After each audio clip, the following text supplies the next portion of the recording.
So, Tony, you're chair of the Emergency Planning Society. How important is security in planning in emergencies? Security is very important. Safety, security, emergency management are closely aligned and closely linked, and shouldn't be dealt with in individual silos or stovepipes. So it's really important that we integrate together, and the UK Security Expo gives us a great opportunity for people to come together, to network, look at equipment, resources, understand what policy decisions we made, learning from experience. So it's a really important opportunity for people to come together. And one of the things that people will see at the event is all the technology that's out there. How important is, in your planning for different emergencies, understanding what technology can do?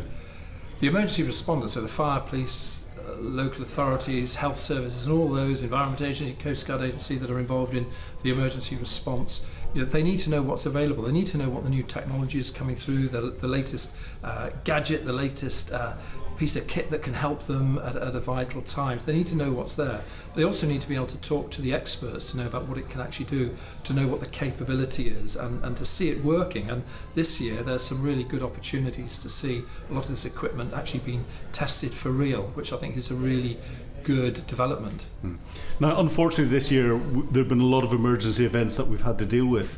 One of the big issues is getting the information out to the public and to the first responders and everyone else. I know you're looking at this at the UK Security Expo. Can you expand on that a little bit for me? The emergency responders have statutory duties in the UK to warn and inform the public before an emergency, during an emergency, and importantly after an emergency, to tell them what's going on, what's happening, etc.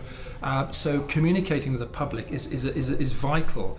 Now, one of the best ways of doing that is through the media, through the broadcast media and social media, but particularly the broadcast media. So this year we're putting in a closed event for invited people to come along, working with the Society of Editors and the Emergency Planning Society to talk through some of the key policy issues, so that we can work together and build better plans and better understanding, and building trust and confidence, particularly the local level, between the media and the emergency responders before the incident happens. So when we do get the emergency, we're able to recognise the individual, we can trust them, we can work together, and that's the whole purpose. So this year, this is why we're putting on this particular event. And what are the key challenges that you're picking up in emergency planning from the lessons that are coming out of these dreadful events that we've suffered this year?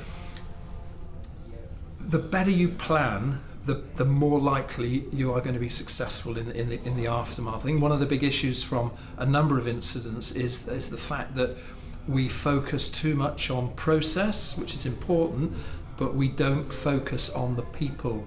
Disasters and emergencies, security incidents, terrorist attacks are about people at the end of the day, and we need to look at how we look after people better and focus less on process and more about people, and getting that balance right. So it sounds like the end of November is going to bring out a lot of these lessons, allow best practice to be swapped, and get people to understand how technology can help. Absolutely. At the end of November will be a great opportunity for people to come together to look at what's happening, share experiences in confidence. There's a lot of great workshops coming on, a lot of new technology to have a look at, some existing technology to see how it fits into emergency plans. But it's going to be a really exciting time, and I'm really looking forward to it. Tony, thank you very much indeed for talking to us. Thank you.